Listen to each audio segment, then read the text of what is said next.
Welcome to EA Diddle Arena in Bowling Green, Kentucky. We got the Southern Miss Golden Eagles in town to face off against the Western Kentucky Hilltoppers in some CUSA bonus play action here on a Sunday afternoon. We're happy to be bringing it to you exclusively on Facebook. Hey everybody, I'm Kristen Balboni. I'll be with you throughout this game with my broadcast partners Chris Hassel and Tim Scarborough, two of my favorites. It's going to be a lot of fun. We expect to have some great action here on the court, and we're going to get to it just a few minutes before tip-off here. But just to remind everybody what to expect from one of our Facebook games. Look, both of these fan bases know what's up. You've seen our games on Facebook before, but just a quick refresher. As with everything on Facebook, we want to hear from you. You are in charge of this, so keep your comments coming throughout the entire game. Love to find out where everyone's watching from, who you're rooting for, if you got any friends or family here, whether it's a player, someone in the band, cheerleaders, whatever it is. Always love to hear from people who are watching to see someone special. So keep those comments coming throughout the game. We've also got trivia coming your way. We're going to be asking your opinion on things, thumbs up, thumbs down, giving you a chance to vote on things throughout this game instead of seeing commercials. It's going to be a lot of fun. So keep those comments coming throughout the game. We will be reading them. Also, you can get involved on Instagram. All you got to do is post a picture. I know Western Kentucky fans love to dress up their pets, put them in Western Kentucky gear, and post them on Instagram during these games. That's great. You can also post pictures of humans too. Love to see some baby photos. Love to see everyone in their gear, your setup of how you're watching this game on this Sunday afternoon. All you got to do is use the hashtag USMVSWKU. You use that hashtag on Instagram and you will see your picture right here on this game. Can't wait to see all of your comments and your pictures. I will be looking for them. Now, in addition to all of that, we've got a good game here as these two teams battle it out in order to try to get second place at the end of the regular season in just a few games. So Western Kentucky has won 6 of their last 8. They finished off the season at home, starting with this one. They got one more after that. And Southern Miss has won 6 of their last 7. They actually had won 6 straight before falling to UAB in overtime. Now, couple of injuries that you need to know about, some injury updates. Charles Bassey should be good to go in today's game after tweaking his right knee in Western Kentucky's last game against UAB. You see him right there warming up. Now, there was about 30 seconds left in that game against UAB. Bassey fell to the ground while trying to make a rebound on a missed free throw. He stayed down, grasping his right knee. It did not look pretty when it happened, certainly had some people worried. However, they checked him out, and medically, he is fine, cleared and good to go. It's just that behind his right knee is very sore, so we'll be watching that in this game. Now, on a brighter note, that guy right there, Merrick Nelson, is dressed out for this game and will be available. He was actually expected to be out the entire season because he's been dealing with a lower back injury.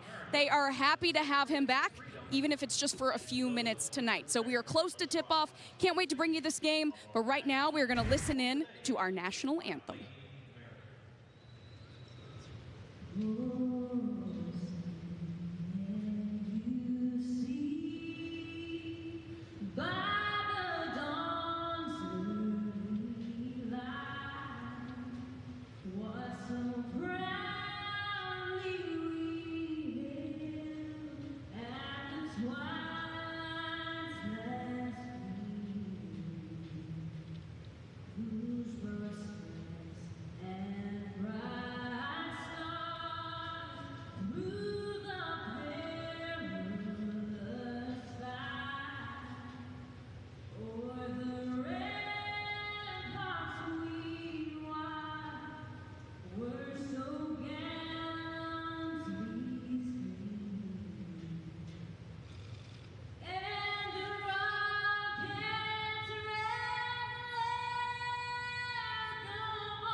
get ready. This might be the best thing you've seen today.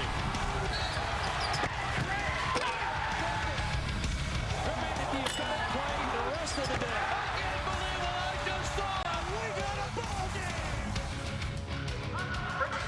game. We welcome you to Stadium's coverage of Conference USA basketball exclusively on Facebook. We have a battle for second place here at Diddle Arena between Western Kentucky and Southern Miss. Both teams among the hottest in Conference USA play. The Hilltoppers have won 6 of 8. Golden Eagles have won 6 of 7. The winner of this one is going to have the 2 seed with 1 week to go in bonus play.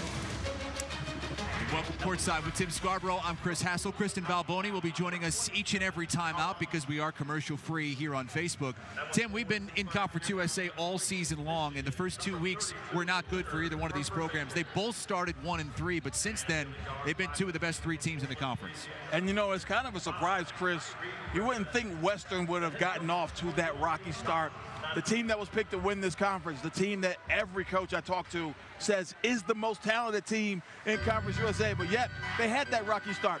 But they were able to right the ship. But the bigger surprise to me is Doc Sadler's group being in the top part of this conference. They were picked to be more in the middle, but remember, they're still down a scholarship even right now, but he's been able to even the playing field, so to speak, with the talent he has in the program. Now, Southern Miss can't clinch a first-round bye with a win today, but it would go a long way to getting them into the quarterfinals. Western Kentucky would clinch with a win today.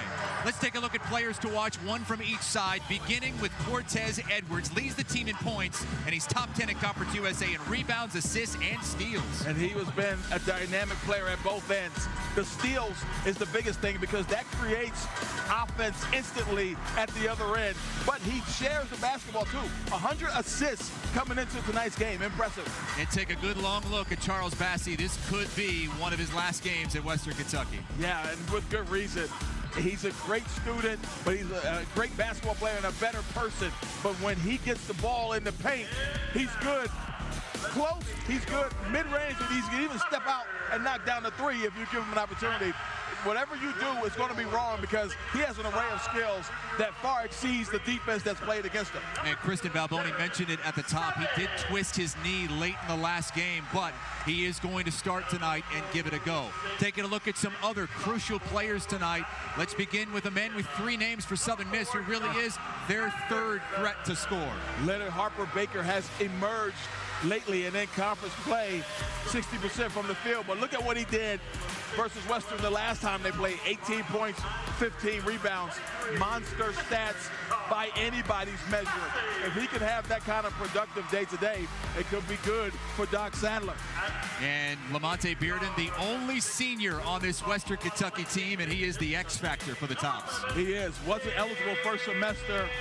Played his way into the starting lineup. He's been a stabilizing force for Western Kentucky since he's been in the starting lineup. His assist-to-turnover ratio has been impressive, and he gets it done at the defensive end as well.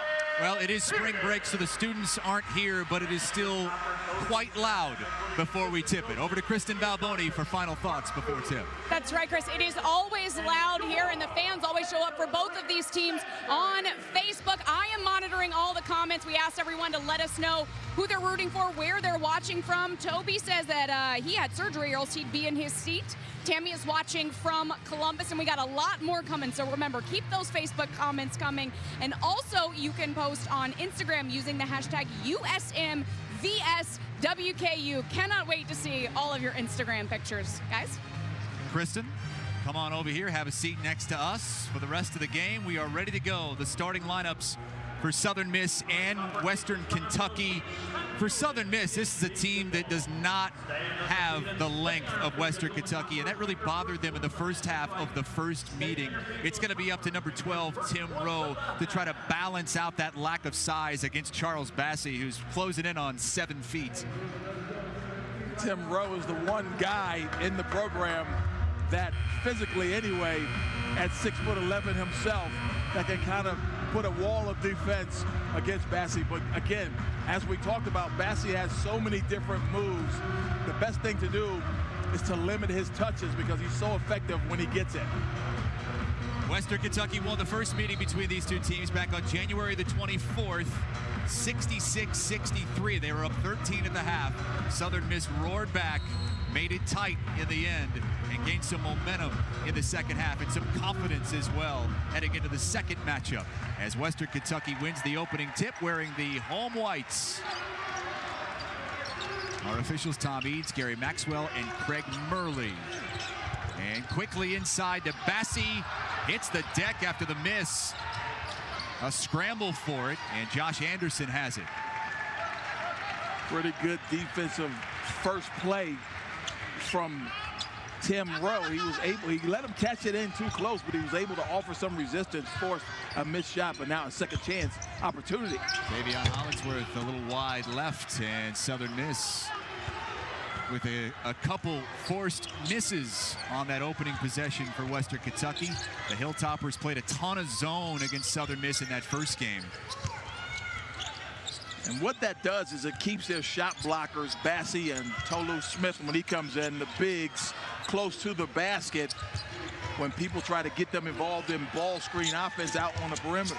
Shot clock to 3, and it's a travel. Great defense for Western Kentucky. And we wondered about the health of Charles Bassi coming in. Well, he's all over the place early. Yeah, and he's given some physicality already, and look at him go down. And every time a guy who's worth millions someday goes to the ground, you got to hold your breath a little bit. Yeah, credit Bassi. Goes down with a knee injury late in the last game. Doesn't miss any time. And Anderson with the first points of the game for either team. It's 2-0 Hilltoppers. And Josh Anderson is just a bad man. He gets himself to the rim off the dribble, and he's an explosive athlete. He can put a highlight on you in a second, so you better be able to guard the dribble when you're guarding him.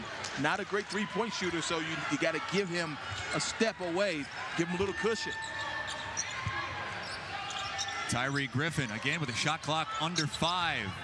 Kevin Holland hits a 3. The lefty is second in the conference in three-point shooting, second to his teammate, Ladavius Drain, who begins the game on the bench. This is a great three-point shooting team. They are shooting 41% as a group. That is hard to do. And when you think about Drain, Griffin, all of those guys shoot a high percentage. And that's where Southern Miss has the advantage in the head-to-head game with Western Kentucky. Western will get him in the paint, but behind the three-point line, Doc Sadler's boys have owned that in conference play. Doc in his 5th season here at Southern Miss, still not back to full strength, still involved in some of the sanctions that the NCAA handed down, but you can't tell by the play on the court. And Tim Rowe clears the rebound. A few years ago, they weren't even eligible for Conference USA tournament. And now, eligible for postseason as Griffin, a terrific move.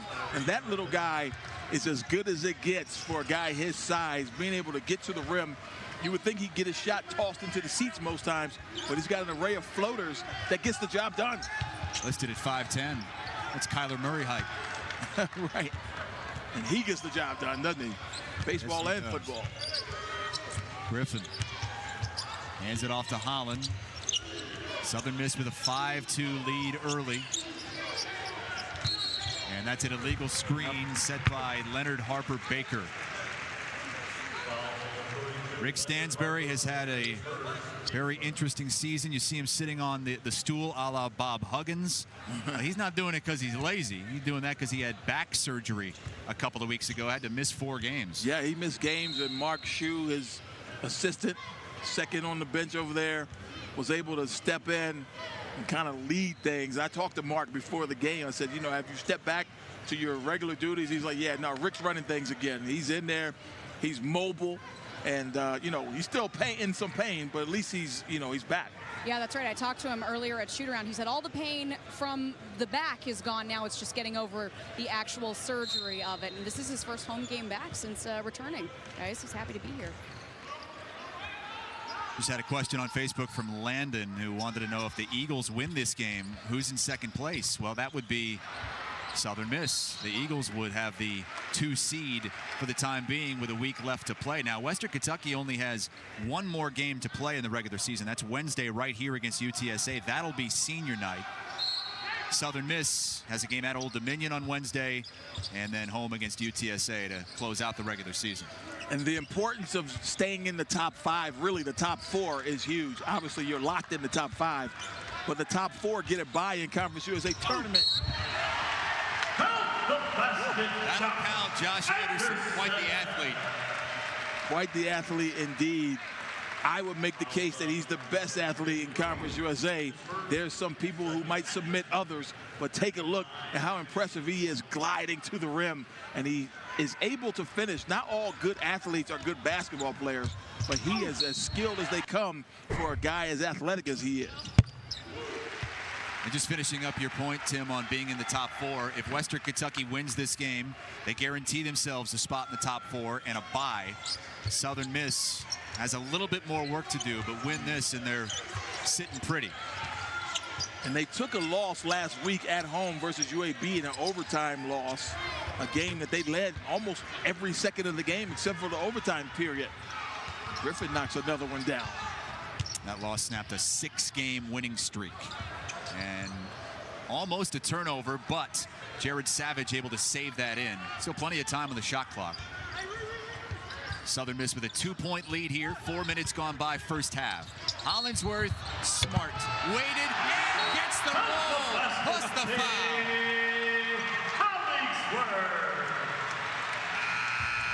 Tavion Hollingsworth and Lamonte Bearden, both unconventional, but man, do they have some circus shots at times. A great job right there, absorbing the contact, waiting for it, waiting for the whistle, and releasing and getting it to go.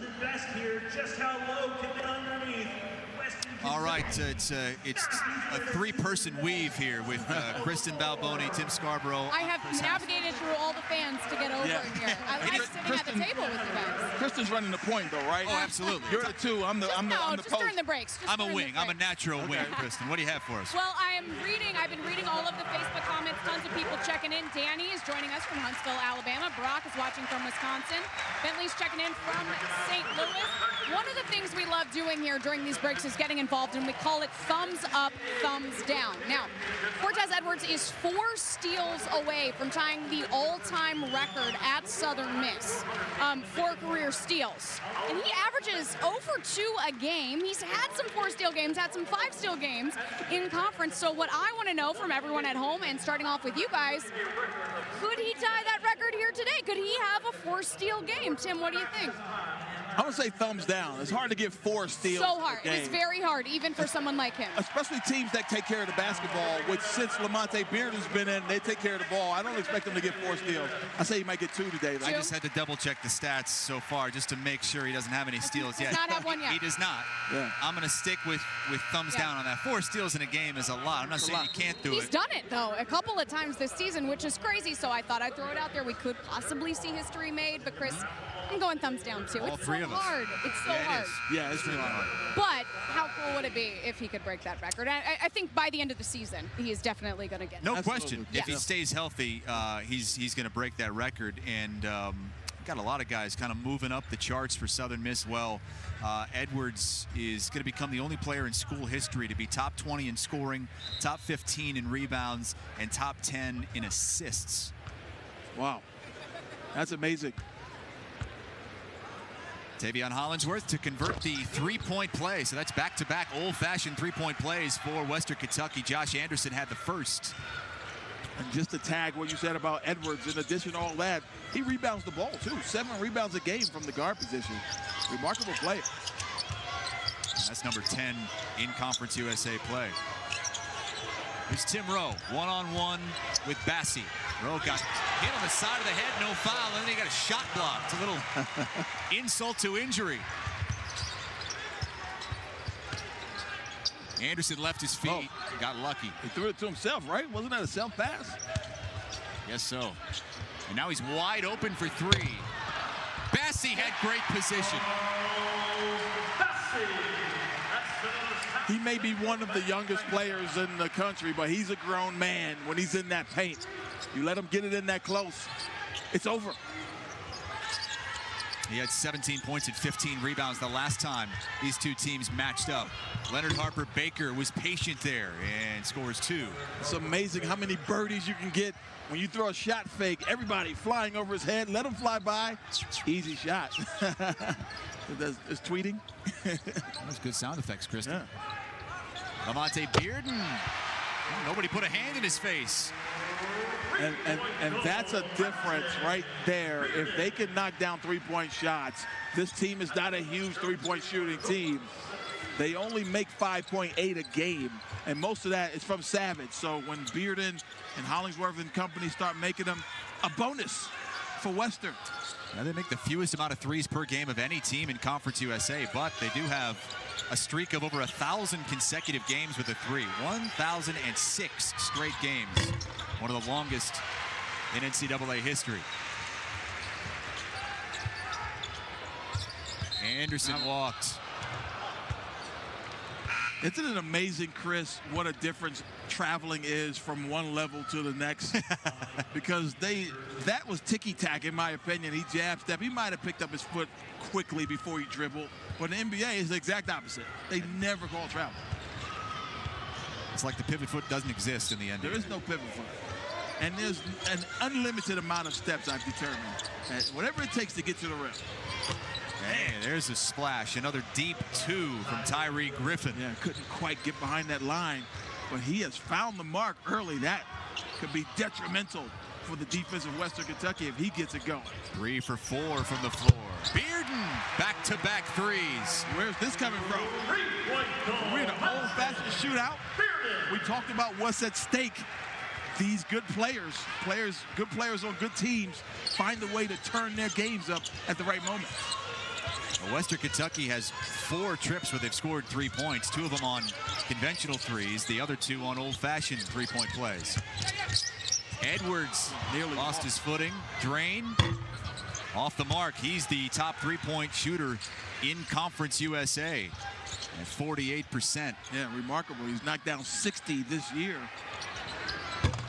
Hollingsworth, no. Bassey going to get called. No. They're going to get Rowe. And Rowe got hit in the face again. Boy. All he got for it is a foul. Rough start for Rowe. No doubt, Russ Sledding. But take a look.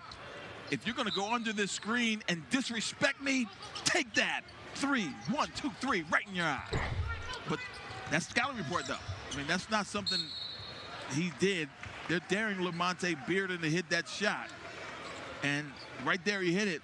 But they're going to dare him to do it again, I can guarantee it. But he's a decent three-point shooter. He's only hit 10 on the year. But remember, he missed a lot of games. He's only played 18 games. Missed the first 9 games and then sat out a few in the middle as well. Bassey got it blocked from behind, but a foul on Southern Miss will send Bassey to the free throw line. They get Boban Jack Domi. Yep. And he is a guy that doesn't play a lot of minutes, about 6 minutes a game. He's appeared in 20, but he's a bigger body. So, you know, you're going to give Tim Rowe a break because Bassey has been abusing him so far, at least physically. Yeah, Boban hadn't played it in 2 of the last 3 games, hasn't scored in 7 games, but you got to get some bodies out there against Charles Bassey. I mean, we're told that Southern Miss was going to go a little bit deeper into the bench today compared to last time out in the home loss to UAB. They went to overtime. And Jack Domi is from London, England. JUCO transfer. Again, he's not in there to score. He's in there to spend some fouls and take up space. Mustafa Jang in the game, number 12. June, I'm sorry, for Western. He hasn't played a lot either. Just 8 games appearance. Here's an X factor for Southern Miss. That's Dominic McGee, who has been injured and kind of been in the doghouse for a lot of the season.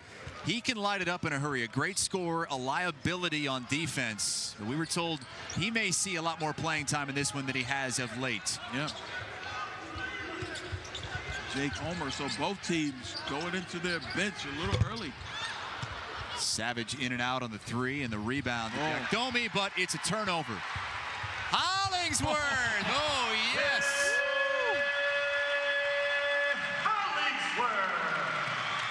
Yo, Chris, that hesitation go by was nasty. And the fans appreciate it here at Diddle Arena. Jack Domi, no. The tip, no. And Savage clears it for Western. And Chris, this is your first time in this building. This place can get loud. They don't have the crowd they normally have because of spring break. Griffin the reverse. And that's what we were talking about with Cortez. But when you get those live ball steals, especially out front, it allows you to get a run out at the other end. It's really no defense for that. These guys are really good at finishing in transition. And the Hilltoppers slowing it down on this possession. Shot clock dwindling under 10. Anderson gets a screen from Jung. Cross court, Hollingsworth. Had to take it with the shot clock winding down, even though it didn't look like he wanted to at first. Yeah, the hesitation crossover was good. The hesitation pull-up jumper, not so much. Yeah, good call on that. Western Kentucky leading by 4 here. Griffin getting to the rim again. And a whistle underneath, and a foul is going on Western Kentucky, and he'll have free throws on the other side. Yeah, but watch Hollingsworth kill for one, and then hesitation. Oh, gotcha, cross, and almost got banged on to boot. Hollingsworth recognizing Jack Domi is not the best perimeter defender, and he took advantage. So it's 19-15, Western Kentucky with the lead as we reach a media timeout. We don't take timeouts here on Facebook. We bring in Kristen Balboni. That's right. You know, Tim is watching the monitor, breaking down all the plays, and I am scouring Facebook for the best comments. I got a good one here from Stephen Hindmarsh, or Hindmarsh. I hope that I'm saying that right. He's had a couple of great questions. So, Tim, I'm going to direct this one to you. He wants to know, is Charles Bassey a top 10 pick? And he says in the 2019 NBA draft, there is discussion that this might be his last year. What do you think of his NBA prospects, like Steven asked? Well, he's certainly a first-round pick. Top 10 may be too high, but again, that depends on need. As long as he continues to stay healthy and put the numbers up, I believe there's going to be a team in the first round that promises to take a shot at him. But top 10, wow, that is a high mark. I don't know if he's top 10. What do you think the chances are that we'll see him in a Western Kentucky uniform next season? Below 50%? I think you might have a better chance of seeing me in Western Kentucky. Now, that could be something I would sign up for right there. Get you right out there. I was worried you might say that because, I mean, he's just such a raw talent, so young, so much potential. Are we talking about Charles Bassey or Tim? Yeah, I think you're Tim. Tim, right? I was co-signing that because I thought you were talking about me. Yeah, Bassey's all right, too, though. Our colleague Tim Doyle says that his greatest trait is his timing. Meaning like his ability to block shots, knowing when to jump for rebounds. Again, he's got a real good feel for the game, especially when you look at those numbers. That certainly bears it out. And that's not just freshman numbers, that's everybody in college ranked basketball. Wow. He's top 20 in all of those categories. Remarkable player. You see him on the bike there trying to stay loose. He's going to play a lot of minutes today. You wonder if maybe that knee is bothering him just a little bit. Kristen was telling us in the open that he twisted that knee late in the win at UAB last time out. And coming into today, they really didn't know if he was going to be able to play. It wasn't until shoot-around when they thought that he'd be able to give it a go. And truthfully, even if it's not bothering him, you don't want it to stiffen up because then you could set yourself up for a worse injury than what you already have. So keep it loose, keep it going. That's a wise thing to do over there, putting him on that bike. That's Talano Banton in the game for the first time for Western Kentucky. Certainly a height advantage now with Banton at 6'8", playing the perimeter. You got June and Smith in there. Southern Miss with numbers and running, and no whistle. Lay on. You got numbers the other way. That one went right to Omer. The floater is good. Fortuitous, because Lamonte Bearden left that at the doorstep for somebody to dunk, and nobody wanted it. Gabe Watson answers on the other side. He was unable to draw the whistle at the hoop the last time down, but that three will certainly help his confidence, shooting just 27% from three on the season.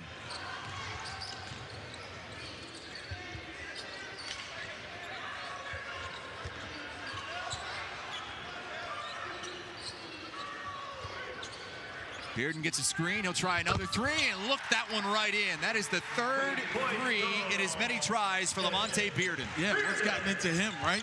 All of a sudden, he has turned into a great standstill shooter today. And there's McGee, the lefty, strokes a three in response. Dominic McGee has 5. Got to be impressed with the way Southern Miss shoots it from downtown, collectively and certainly individuals. McGee shooting at 36%, Drain 48%, Griffin 36%. They're all very good, very efficient from downtown. Bearden off the mark, and that one is going to stay with Western Kentucky with 8:27 to play here in the first half. Southern Miss shooting it well from beyond the arc in this one as well, 60%, 3 of 5 as Banton takes a seat. He's seen his playing time really dwindle throughout Conference USA play. He was a starting point guard at the start of CUSA play. Yeah, you remember he had a triple-double in the early part of the year versus Wisconsin. But it's been kind of a up and down year for him as a freshman, as is the case with most freshmen, maybe Charles Bassey being excluded from that company. Yeah, Bassey is almost getting better as the year goes on. Yeah. That usually is not the case with true freshmen. Southern Miss a chance to retake the lead, but McGee is called for the charge. Ran right over Anderson and Omer, and Omer's a bit shaken up. Great job to give up your body, though, if you're Jake Omer, because he left the guy that they passed that ball to. If he doesn't draw that charge, there's a wide open three in the corner. Now Omer will go sit down, hit that floater, and he's a guy, to me, because he was kind of labeled as a sniper and he really hasn't lived up to that, at least this season, in terms of knocking down threes. He just needs to get his confidence back, because I believe he can get it done on the perimeter. Just 11 of 39 from three-point range this season for Omer. Anderson jump stop and stripped away, and a foul on Anderson. Look how small Southern Miss is playing. They are flouting the fact that they're already small and say, hey, we're going to go smaller. 6'5" is the biggest guy on the floor right now. When you're small, you tend to be quick, and sometimes quicker than the other team, and that's what Southern Miss has been enforcing. 5 steals already in this game. Kristen Balboni. I'm neither small nor quick, but I will claim I'm small, but you not are quick. small. I was going to say definitely not small. quick. Yes, I am small, but not quick. Guys, we've got a lot of really good Facebook comments coming in, a lot of good questions, just like we had in the last break. Tim, got another question here from you, from Brad Miller. He says, with the way they're playing right now, who's the team to beat going into the Conference USA tournament? Who's the team that everyone should have their eye on? Obviously, Old Dominion has locked up that #1 seed, but these two teams are playing great as well. Yeah, and Old Dominion, don't pencil them into the championship game. And they are winning, and Jeff Jones has done a great job, probably coach of the year, to be honest.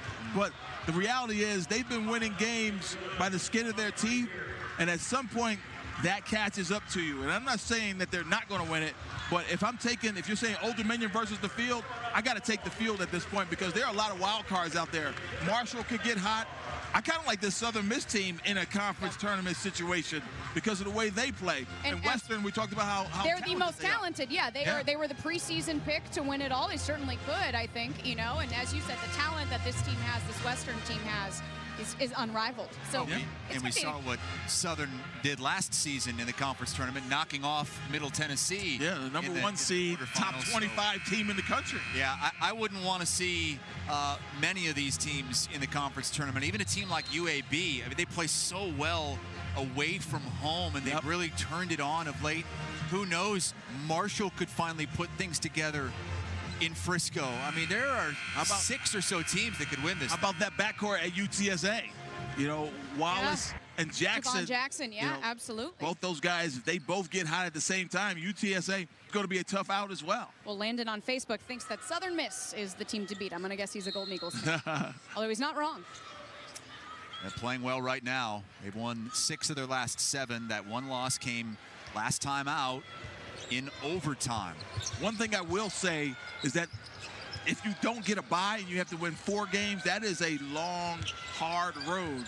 It's not impossible, but I'm going to say one of the top 4 teams will probably win this tournament.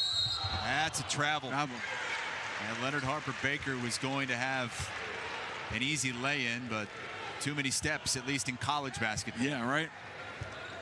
That was a play on in the NBA. They wouldn't even thought about blowing the whistle. Now that's what makes these games so important. The getting to play only 3 games in 3 days if you go to the title game, opposed to 4. And Western Kentucky would clinch a spot in the quarterfinals with a win today. I like the defense Doc Sadler was playing over there. He was about 3 feet from the shooter in the corner, and he put his hands up over his head like he didn't want to watch it.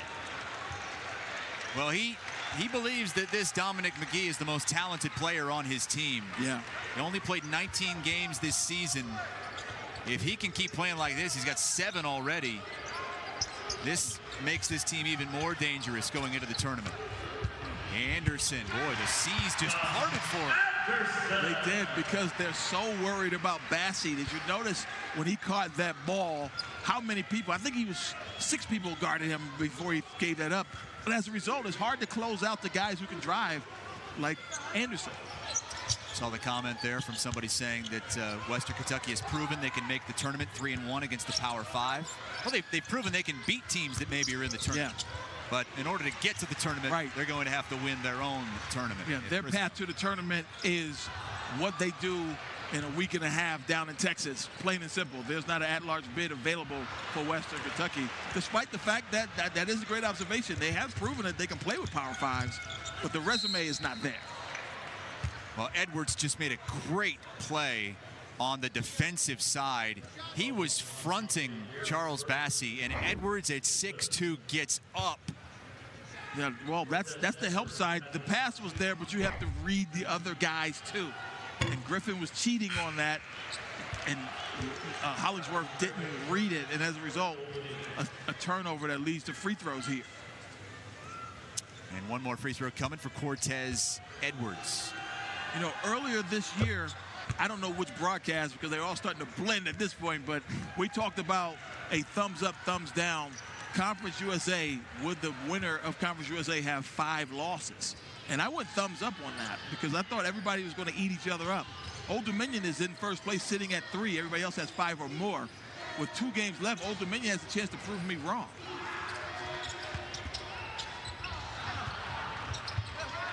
Now they wrapped up the regular season title earlier in the week. Hollingsworth with the shot clock at 3. It's a long 2. Stepped over the line on this crossover, but an impressive shot late in the shot clock. Gabe Watson misses, but how did Edwards get that? I don't know. That was amazing. Quick pass into the corner, and this time Gabe Watson delivers.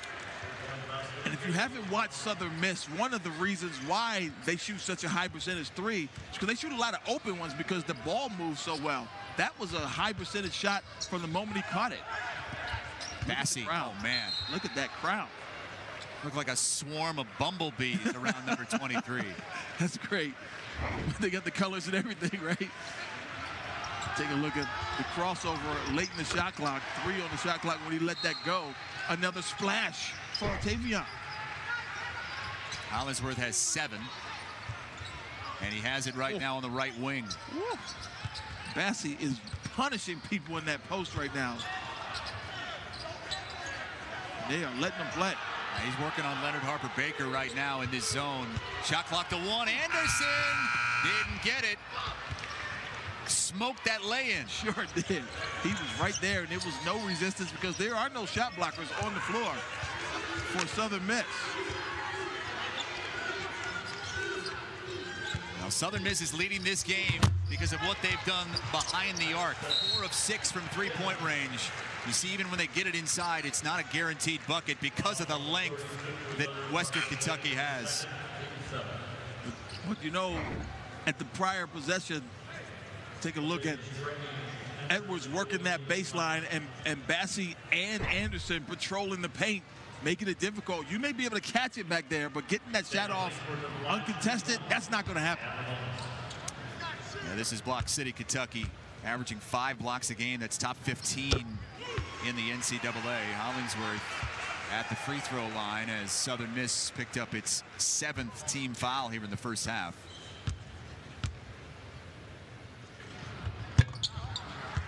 they've done, Southern Miss that is, done a pretty good job on Bassey. Just 3 points and 3 rebounds so far.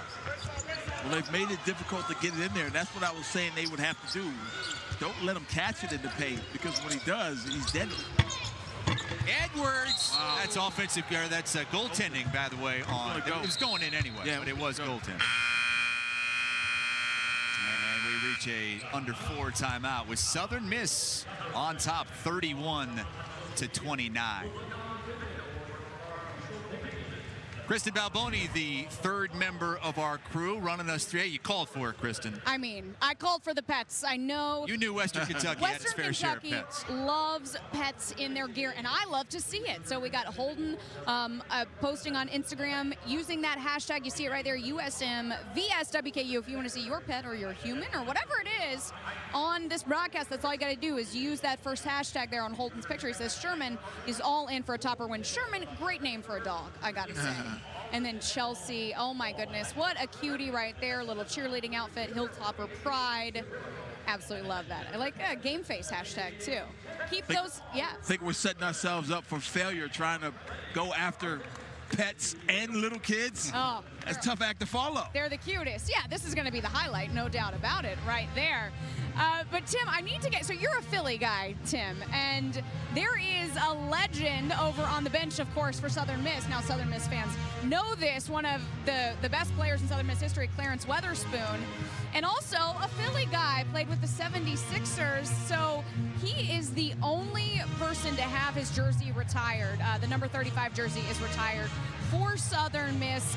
He set a franchise rookie record with 1,290 points and then had 45 double-doubles in his first 2 years with the 76ers. So, Tim, I had to ask you, of course, Southern Miss fans know all about him, what he brings as a coach to this program, what kind of player he was.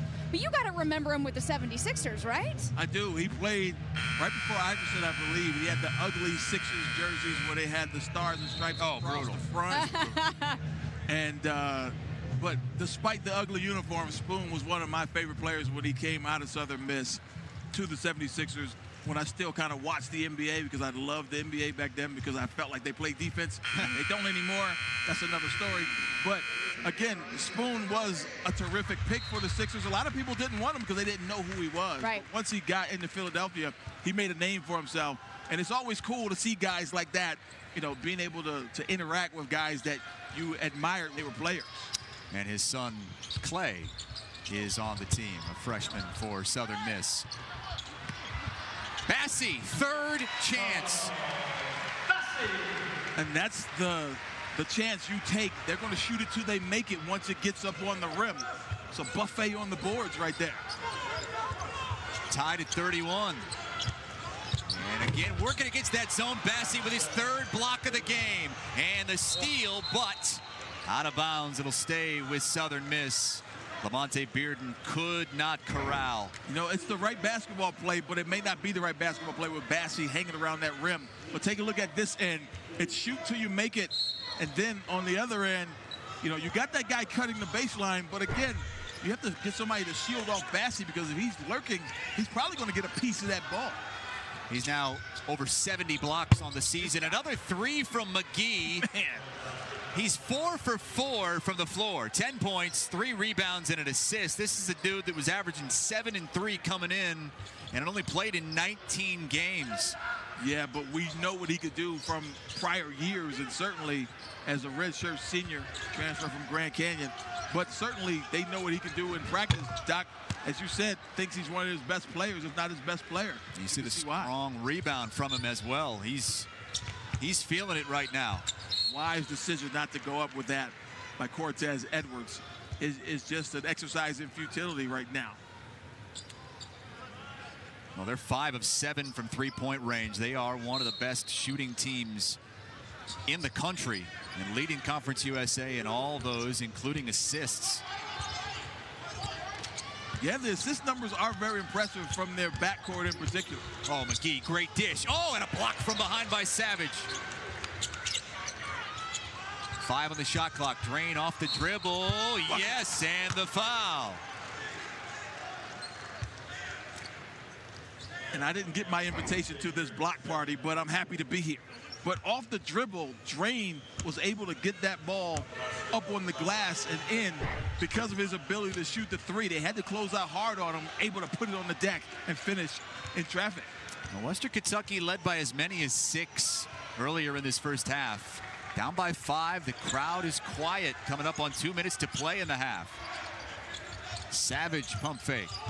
Anderson the spin, extra pass into the corner. Hollingsworth short on the 3.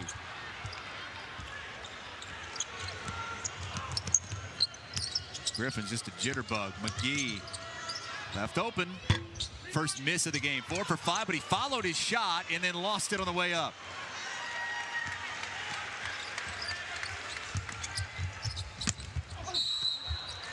Whistle underneath, and free throws coming for Western Kentucky.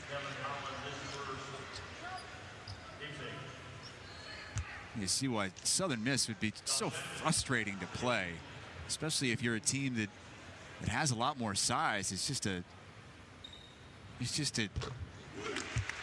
annoying thing when you're on the basketball court with a bunch of people who can move so fast and be all over the place. Seems like they're out there with 6 players. Whenever you see teams go small, especially against a team who has bigger players, you think the bigger team would try to punish them, either throwing it in the block or throwing it up on the glass and then trying to clean it up. But even though they're small, they all rebound collectively and they do a great job of boxing out. Just a well-coached team, Southern Miss. That one over the top, and it's Western Kentucky basketball. Here's a stat for you. Southern Miss 7 assists, Western Kentucky 0. Wow. No assists. That's hard to do in 20 minutes.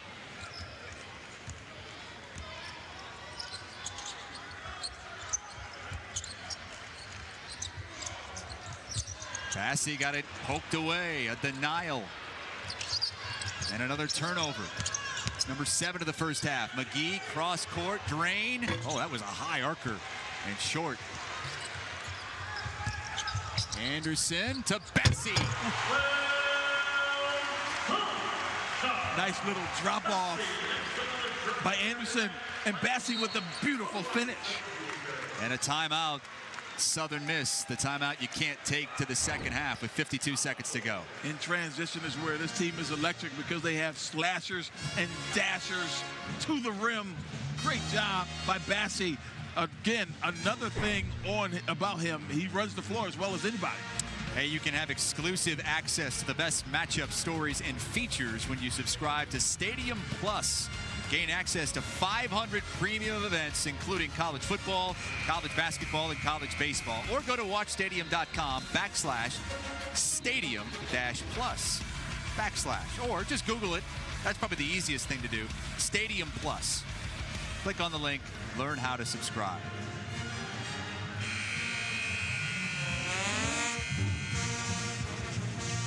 Western Kentucky scored the last 4 points here in the first half at Diddle Arena.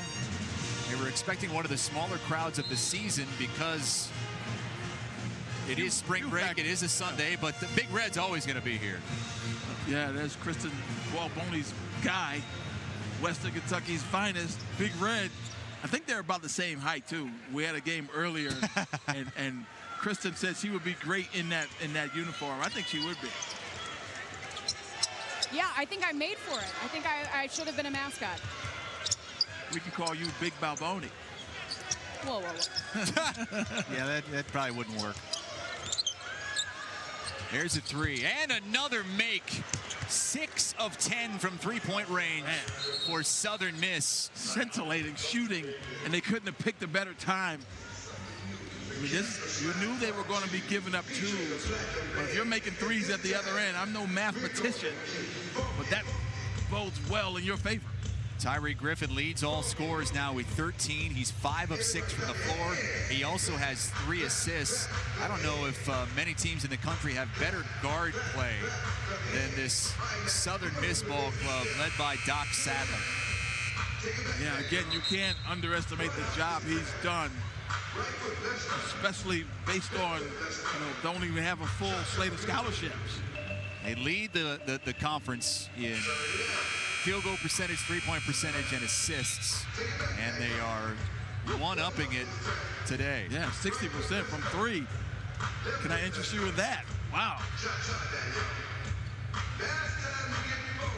And it's about ball movement. It's about dribble drives, penetration, kickouts. I mean, it's not just guys forcing up shots just because you have a high percentage and you're good shooters. They're getting good looks. I agree. I think one comes before the other. They get good looks. They get the high percentage because of the good looks that they're getting.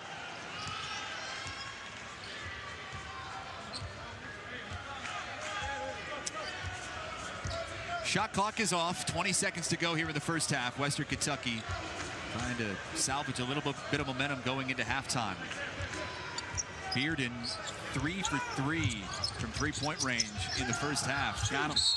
And Bassey gets fouled. He'll go to the free throw line for a 1-and-1. I love your bumblebee analogy because they are swarming around him. And again, I mean, he's head and shoulders above even the biggest guy on the floor for Southern Miss. But as long as they throw the ball low where they can be effective, it's tough. You got to throw it up higher. And Bassey is capable of going up and getting it without bringing it down and scoring. Tallest player on the floor right now for Southern Miss is Ladavius Drain at 6'4". Yeah. And Bassey is 6'11". And he's so young, he may still be growing. Wow. How about that? 7.7 seconds to go.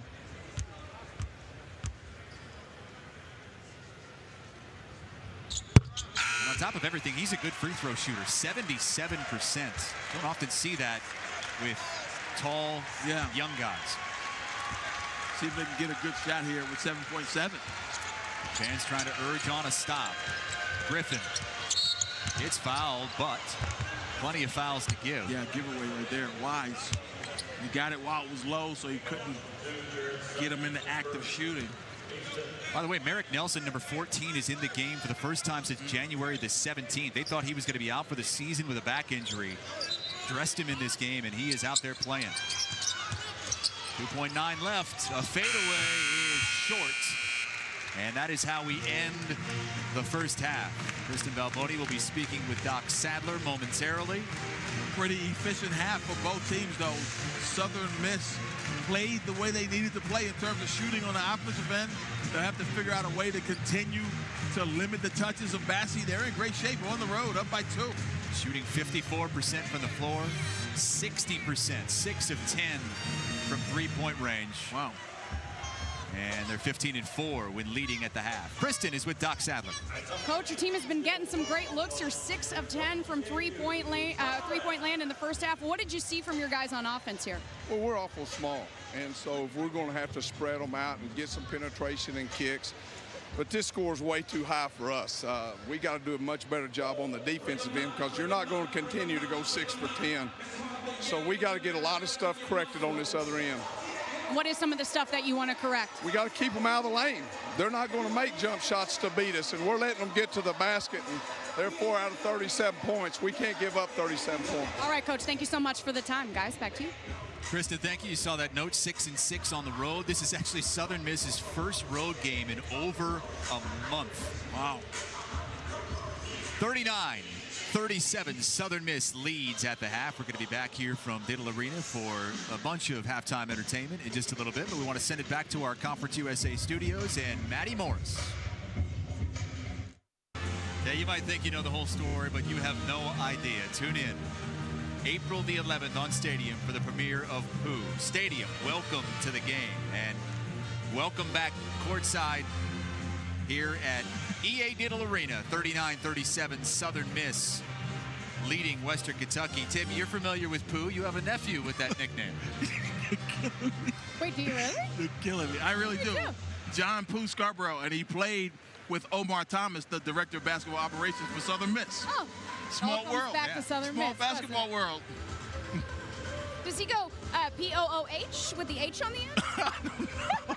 Tim's really going Guys, we've here. lost Tim here at halftime. Oh my God. Tim has You gotta stop. gone off the rails. And no commercials to try to regroup no. either here on Facebook. How about Conference USA as a whole, Kristen? I mean, we're going to the conference tournament down in Frisco, Texas. Tim, I know you are too. Can't wait to get down there because we have no idea what we're going to see. I completely thought this would be a great time to kind of take an assessment of the conference at large. I saw a lot of great Facebook questions in the first half talking about how surprising it's been, how the level of competition has been. So, Tim, just to start with you, I thought we could all kind of go through it. What's been your biggest surprise in conference play this season as we get ready to go into the tournament? Ironically, I think the two big surprises are here. Western not getting off to the start that they should have gotten off to based on their preseason performance. They had Power 5 wins. They had a win over St. Mary's, who's a really good team. Wisconsin, they won one on the road. And then Southern Miss being near the top, being in the discussion. Because with that slow start, and nobody expected anything from that group. Right. And now they're in the conversation to finish second in this league. That's got to be impressive. Yeah, I mean, you can't go wrong with either one of those things. I would say that my biggest surprise is that Western Kentucky and Marshall weren't at the top, kind of running away with this thing, head and shoulders above everybody else. Old Dominion proved everybody wrong. They were the team that ended up running away with it. But I think that's what's going to make the tournament even more interesting, is you're going to have teams like Western Kentucky and like Marshall who have not lived up to expectations yet have a chance to do that. Yeah, I completely agree. I'd say Marshall was my surprise this season. I expected them to finish better going into bonus play. But, Chris, as you say, we know with the experience that they have with John Elmore and C.J. Burks and first Dan Antoni that they could do. I mean, they could win it all when it comes time for the But losing Aideen Pennifer really hurt them. He was a 6'11" player that was as good a three-point shooter as the other guards, and he protected the rim. And all those plays where they lob the ball to the rim, they don't really have anybody catching those for dunks other than the freshman Tinsley. Now, Tim, you mentioned, or Chris, you mentioned that we are going to Frisco for the Conference USA tournament. This is our first time going to this tournament, or did you go last year? I was there for a day last year. Okay, so you have been there. No, I'm sorry. Yeah, you guys left me behind. I wasn't there. I want to know what to expect because I've heard some great things about the Star. Well, it's really interesting because you have two games going on at once, and it's the first time that last year was the first time that any conference has ever done that before, be inside of a facility where you can play two games at once. And it was wild. I was calling one game while Southern Miss was on the other side of the building beating Middle Tennessee.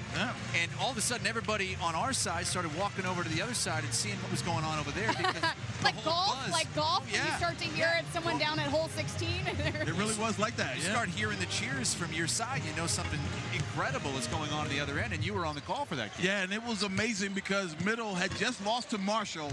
So I talked to Kermit Davis, and he felt like they needed to beat Southern Miss to make sure they got the at-large consideration because they weren't even in the conversation once they lost to Southern Miss. But during that game, you could feel the swell of pressure from the Middle Tennessee players and the swell of positivity coming from the Southern Miss team. It was remarkable, and when they pulled it off, they had quite a little celebration on the floor as well.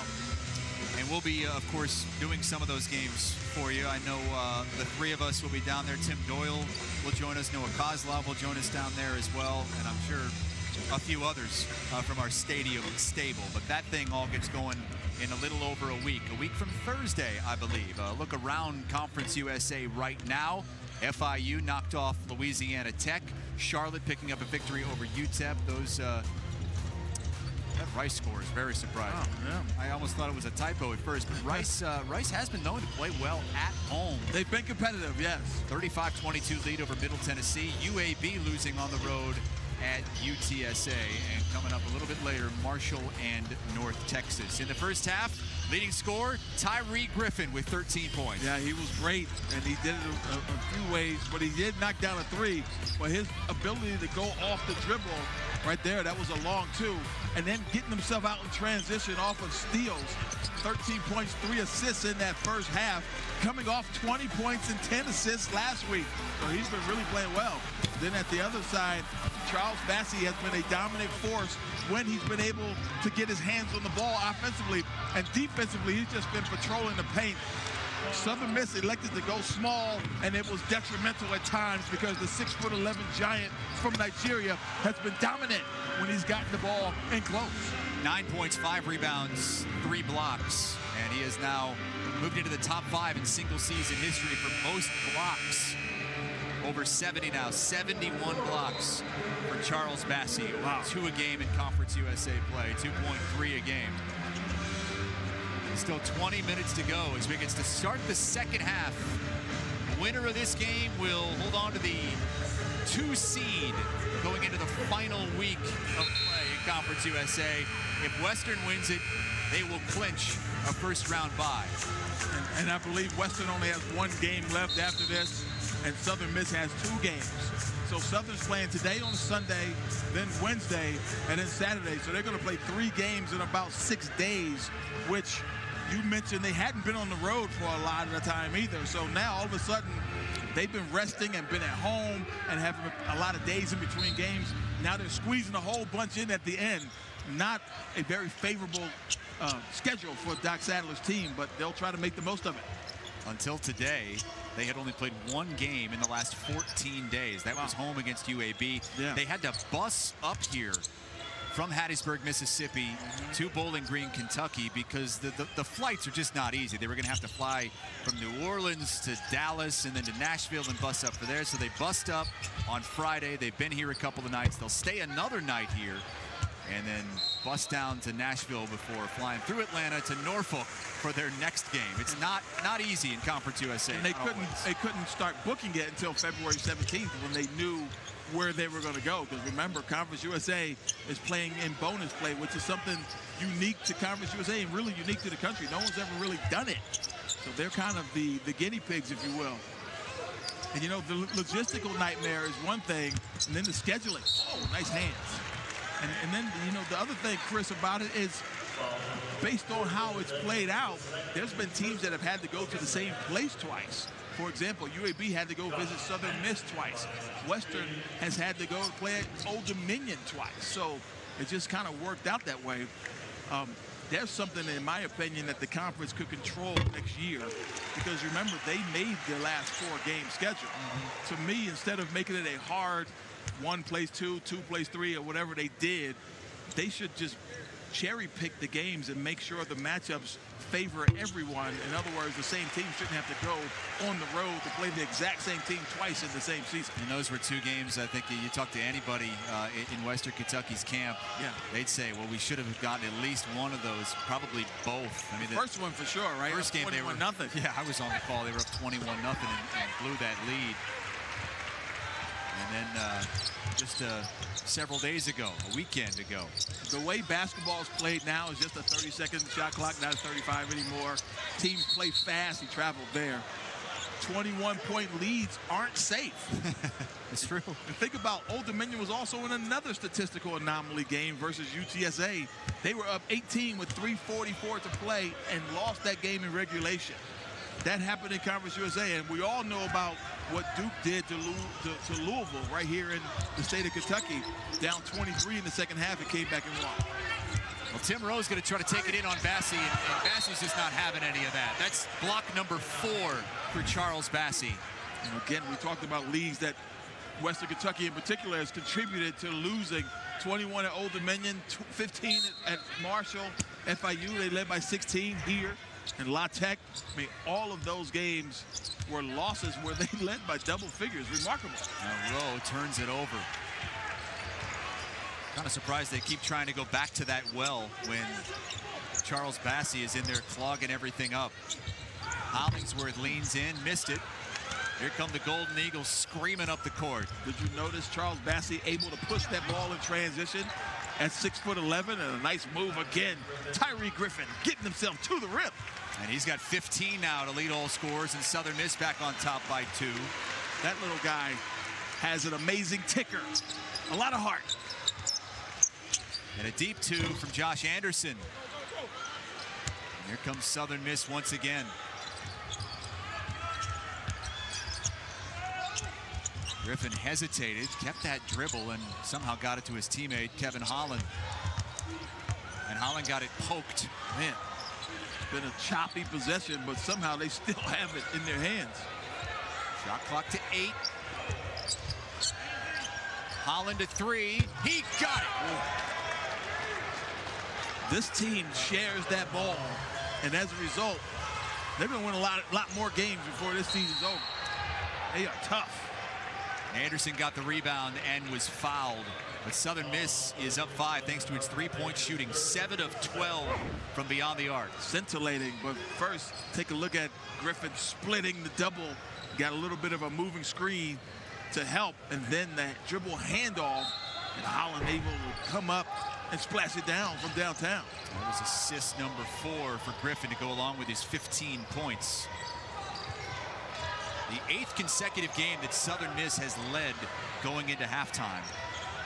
They've won 6 of the last 7, blew the halftime lead last time out in a loss to UAB, a game they led all the way until a banked-in 3 tied it late and sent it to overtime. Really, this is a team that should be on a 7-game winning streak right now. Yeah, you take that Lewis Sullivan Angels in the outfield 3 that goes for him. He used the force in that thing. That was an unbelievable shot.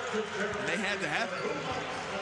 It's the first 3 for a Western Kentucky player not named Lamonte Bearden. He is 3 for 3. Everybody else was 0 for until that one reined in. And Tavion Hollingsworth.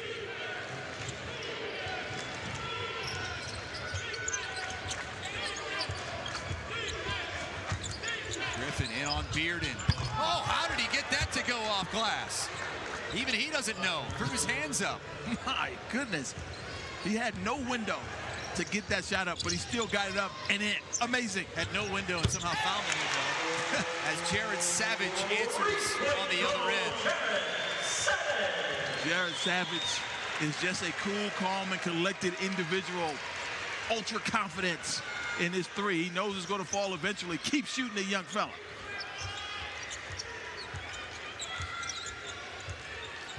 Well, Griffin did not have a good game against Western Kentucky in the first matchup. He was 3 for 12 from the floor. But he's making amends in this one. 7 for 8. Defense. Another 3, this time short from Holland. And Western Kentucky a chance to take the lead. Oh, ripped him. Holland to the floor to get it. Here comes Edwards. He's fouled.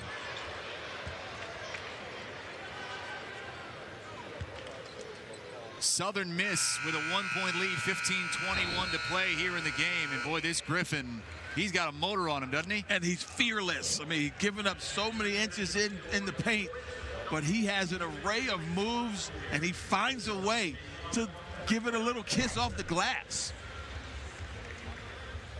Here with Kristen Balboni and Tim Scarborough, I'm Chris Hassel. We are commercial free on Stadium. Charles Bassey started this half with another block down low. He is now one of the greatest shot blockers in Western Kentucky history for a single season, top 5. That's crazy. He can do just about everything. He can, and like you said, Chris, it's when you look at the numbers, we've got a little by the numbers graphic. Pretty much everything is impressive. The amount of stuff he's been able to do in just one season, and there's some things that I've learned after covering him this season that you may not expect. So you look at it, he's one of the youngest players in NCAA Division I right now. He was born in the year 2000. And you look at all the numbers that he has started to set, he has more blocks than 69 other teams. And I think the thing that impresses me the most is that he's got a 4.0 GPA in his first semester here at Western Kentucky. Now, Coach Stansberry is the one who told me that, and he also had a 4.0 in high school. So, you know, we talk about him a lot, of course, as we should when it comes to Western Kentucky this year. But Tim and Chris, what impresses you the most? Because there are a lot of different things. Coach Stansberry said the fact that he's a great teammate and a great kid is the most impressive thing that people don't talk about. There's a lot Obviously, the rebounding and shot blocking, even though he's 6'11", but there's a lot of 6'11" guys that can't block shots and rebound. They do one or the other, because when you go after every shot, you're going to take yourself out of rebounding position. When you go after every rebound, that means you're not really blocking shots. You're waiting for the ball to come off. He does both of those at 18 years old, so that's impressive. But, I mean, obviously the 4.0 is impressive because, let's be honest, he has very little incentive in the classroom right now. It's all about basketball, but he's made it more than just about basketball. Yeah, absolutely. It's amazing. Yeah, he's going to make a lot of money in the NBA. Yeah. for sure.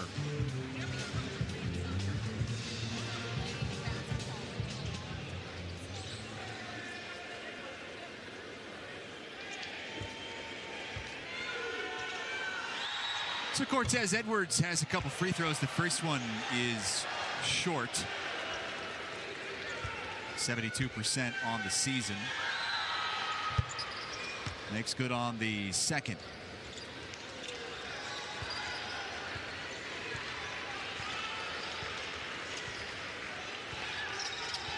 When you talk about Southern Miss getting up here on the bus, I mean, that is a factor in this game. You wonder if they're going to run out of gas. Well, that's 3 big threes from Western Kentucky in the last couple of minutes here. Jared Savage knocking that one down. He now has 2 for the game. 6 total points, all coming from outside here in the last few minutes. And when I say run out of gas, I don't mean the bus running out of gas. It's a kind of a misplaced modifier there. But this team is going to be, down the stretch, maybe fatigue could be a factor. Double. Good ball movement. Got to hit it. And Hollingsworth does. Textbook, though. Textbook play right there. If they're going to dive down and double, which they have to do, then you kick it back out. Quick passes, boom, splash down. And now the fans are on their feet. Very knowledgeable fan base. This is, when you think about, this is decades of history in this building. This is not just an overnight sensation. That one off the mark as Harper Baker hit the deck. Oh. Savage able to save that, and falling out of bounds finds Anderson. Hollingsworth thought about a deep 3. Rowe with a good denial, and to the deck goes Holland for it, and he gets a timeout. Got it, yep. The 30-foot bounce entry pass, probably not a good idea. I'm just saying. With no real passing angle either. Southern Miss now finds itself trailing by 4 with 13:46 to play, but they will have the basketball when we come back. It is time to name that alum, folks. It's a game we like to play with Kristen Balboni. It's one of my favorite, and we've been here at Western Kentucky. Tim and I have been here in Western Kentucky a lot, so we've got to dig a little bit deeper. Give it a little bit more of a challenge for the Western Kentucky. So as Chris said, it's a game. I'm looking for your answers. I've got my phone right here, so we'll see who can name them first. No prizes, just, bragging rights. That's what it is. So we'll start with Western Kentucky, a notable alum here from Western Kentucky. 1991 Sun Belt Player of the Year in baseball. Oh, forget it. I'm out. Drafted in the 7th round by the Angels in 1991. And this last one might be a little bit better of a hint, a little bit more, but I bet Western Kentucky fans know who this is. Member of the 2000 World Series champions, the Yankees. So I am looking for the answer. Who is that notable alum from Western Kentucky? Oh, I already see it, from Jenny Martin Beck. So we're going to go ahead and show it in. Jenny Martin Beck, right on it. It is Chris Turner. Played for the Yankees. One of the greats at Western Kentucky, in the Hall of Fame for them. And I see it here also from Chad Young. Colin Warren went Babe Ruth. It is not Babe Ruth, Colin. Sure. You see that Speaking of big famous alums. Yeah. He's kind of got the body of Babe Ruth. Yeah, he does. He works with it well, too, doesn't he? Great dancer. All right, now we're going to go on to Southern Miss. I got a famous alum here. Graduated from Southern Miss in 1969. After college, worked as a reporter for Billboard magazine. All right, that was his first and only office job. Okay. And Down to Earth was the name of his debut album. Oh. This one I tried to make it a little bit tougher and see if I'm sure the Southern Miss fans know this is. Everybody knows who this guy is. Let's see who gets it. All right. I'll keep an eye out for She's that, keeping guys. tabs on the Facebook comments. And again, if you don't want the comments, you can just swipe them off to the right. They drew that one up in the huddle, didn't they? That was perfect. Sure the did. best three-point shooter in the conference, Ladavius Drain, got a wide open look, 48% on the season. And the thing is, they run a lot of different things out of that 4 across. And that time, able to get that pin down for Drain, and he was able to knock it down. Well, that is a career high 4th three-pointer for Bearden. He's 4 for 4 from outside. All 12 of his points coming via the 3-ball. Man, he has found the mark, huh? And Western Kentucky is red hot in the second half. 5 for 5 from the floor, 3 for 3 from three-point range. And well, fans would say a ticky-tack foul there. And Bassey really hasn't shown any signs of injury in terms of what happened to him the other night, the last 30 seconds of that UAB game. He's moving very well, obviously jumping well. That's a good sign to see. Yeah, for him, for no other reason. You saw that injury. It looked severe. Luckily, that wasn't the case. Tough. With a hand in his face, Hollingsworth keeping the tops perfect in the second half. 6 for 6. Griffin. No. Hollingsworth the rebound. He's running. Pulls up. 7 for 7 to start the second half. And a timeout. Southern Miss as the lead swells to 8.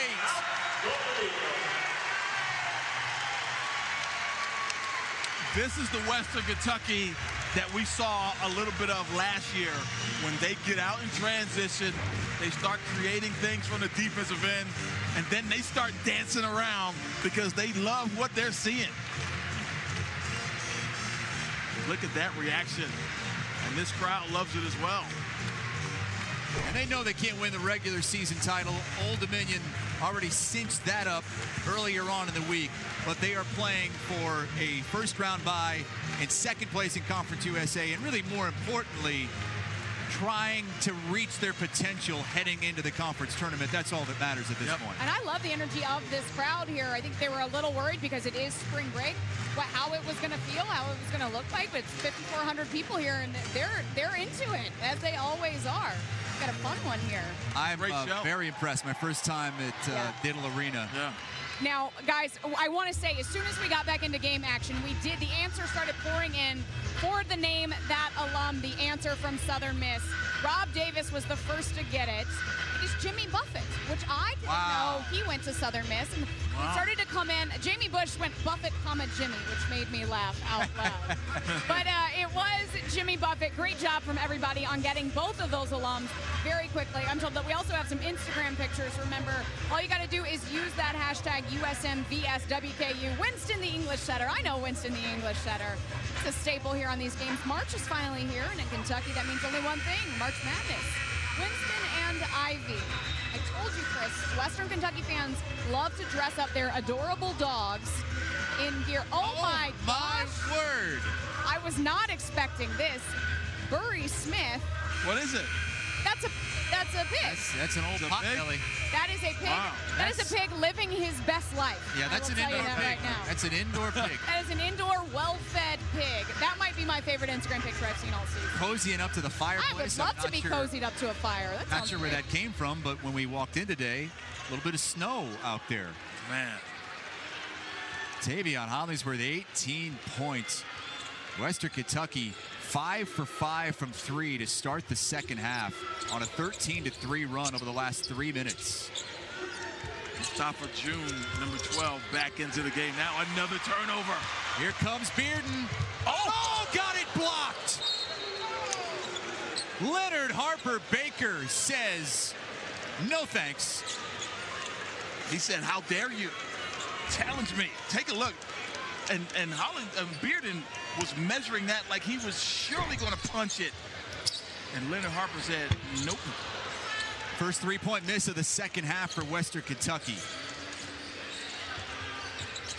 And Southern Miss trying to find a way to get back this lead that they had for much of the first half and early on in the second. Wow. That's a home roll for Western Kentucky. Yeah, a road bounce. That's no favors on the iron here. Bearden is wiggly.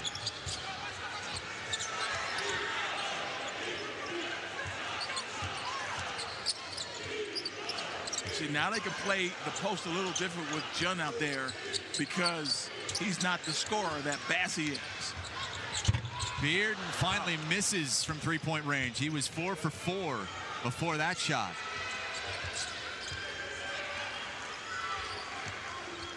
Southern Miss down by 8.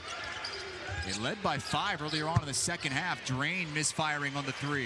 And that was a poor decision, a rare one for them in terms of 3, but he really wasn't open. Josh Anderson was in his shirt, but he still pulled the trigger. Bearden thought about it a couple times. Picked up by Drain and then picks up his dribble, bounces back door to Hollingsworth. Can't get it to go, and a rebound to Southern Miss. These two guards, though, are as creative as they come in Conference USA. Griffin, yes.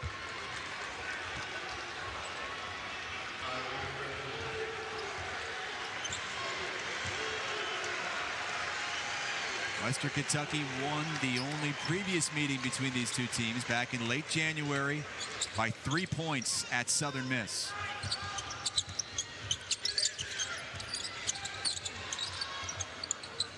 Shot clock under 10. Anderson to Hollingsworth. Right back to Anderson. Wide open 3. That's how you got to play him, though. They literally dared him to shoot it, and that time, Josh Anderson made him pay, cashed it in. Well, Doc Sadler said it going into halftime. We're going to make them beat us by making jump shots. So far, they've done it. Drain lays it in. Yeah, and I don't think Doc Sadler anticipated them shooting so well. This is not a team, again, that relies on the three-point shot. You mentioned the last team in terms of makes in Conference USA, number 14 of 14. But today, they look like one of the best three-point shooting teams in this league. And they average fewer than 6 per game. They already have 6 in the second half. Again, it's another dare me opportunity. Pass it up. Savage.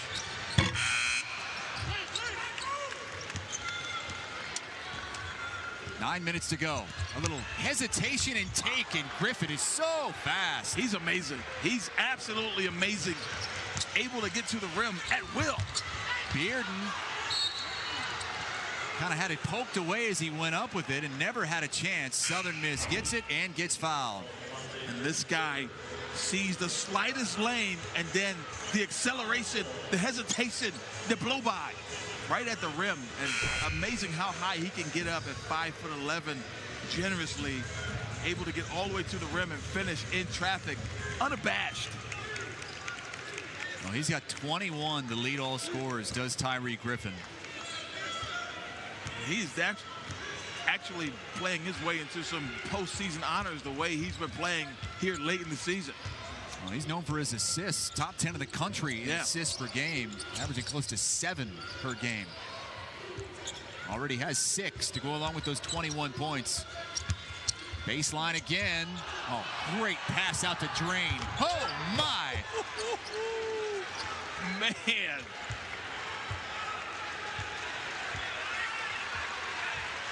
That was pretty. And all of a sudden, it's a 2-point game again. And Drain's got 10.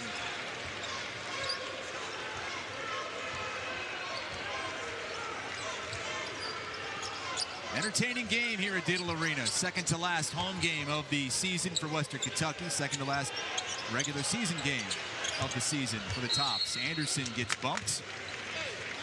Still no foul trouble for either team here in the second half as we reach a timeout with 7:53 to play. We've got a good one, like we thought. 61-59. Western Kentucky by 2. Over to Kristen Balboni.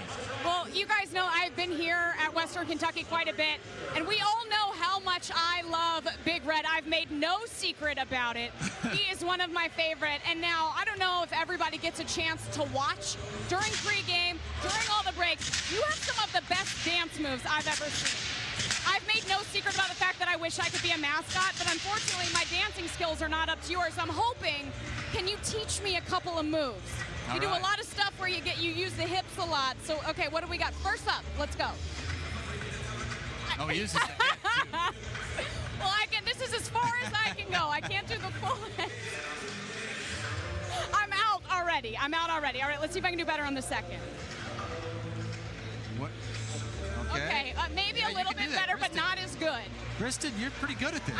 It's pretty simple. I've seen him get down on the floor before. I think you could be Big Red. All right, third. What do we got up next? Oh my gosh. How is this? Am I doing it? How did I? Is that okay? All right, we got. All right, that's how I get it. Do you think I could pass muster at some point? No. No. There's a lot of training to go. He's got to go dance. Yeah, I think he's got a job to do, guys. Yeah, I think you got Big Red in trouble because it looked like somebody, maybe one of his managers, came out. Big Red's got a boss too, right? Told him he's got something else he's got to be doing.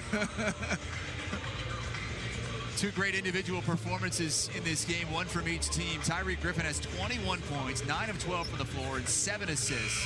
Tavion Hollingsworth, 18 points to lead Western Kentucky scorers with 4 rebounds.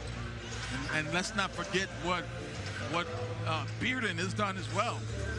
4 for 5 from downtown. He's got 12. And you think about what Josh Anderson has done, 14 points. We talked a lot about Charles Bassey, but he's right now the 4th leading scorer on his team. It's just 9.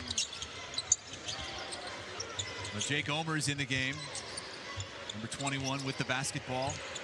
Now they're going to go big boy basketball, 3 out, 2 in. What I mean, 3 on the perimeter, 2 guys on the block with Smith and Bassey, and they're going to dare them to dive in and try to stop them. But it's a turnover. Now, big boy basketball is right because they've got Bassey in there at 6'11" and Tolu Smith at 6'10". Yep. But that is not the way they wanted to start it with this lineup, the turnover. And now it allows them to play this zone, deny the dribble penetration, and get the bigs close to the rim. 7-0 run over the last 2:10. As Western Kentucky drops into the 2-3 zone. Played zone a lot in the first meeting. And Southern Miss thought they kind of figured it out in the second half. That's how they got back in the game after trailing by 13 at the half. No look pass inside, and at the buzzer, Drain hits the teardrop. Wow. We're tied at 61, 9-0 run for the Golden Eagles. How resilient is this Golden Eagles team when you think about how big this building was rocking and they took a knockout punch, but they're still standing. Tolu Smith has it. They're reaching in on him. They wanted the jump call, but that was a foul. Wow. On Dominic McGee. They kind of let him get away with a man. I thought Balboni was dancing. Man, look at him. He was moving his feet. My goodness. So you thought it should have been a travel? It should have been a travel before anything to me, based on the shuffling. Hollingsworth. And the putback from Tolu Smith. Tolu Smith wanted that pass. But that's a great play, because all you have to do is put it up on the rim. There's no one that can offer resistance in a black uniform right now. And that snapped a 9-0 run from Southern Miss. Drain from the elbow. Well, he's not just a three-point specialist. And they do a great job of attacking zone. They only have a little seam to throw it in there, but when they do, inside that high post area, Drain and Cortez Edwards are both capable of knocking down that shot.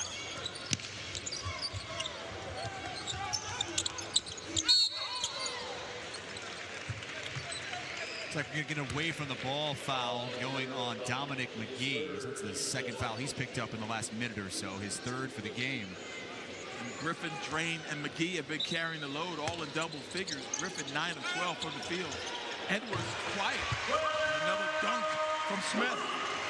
That was a total breakdown in defense on the inbound pass. Tolu Smith has only been in for about a minute or two, and he already has a couple dunks. Doc Sadler is not happy with his team on that possession.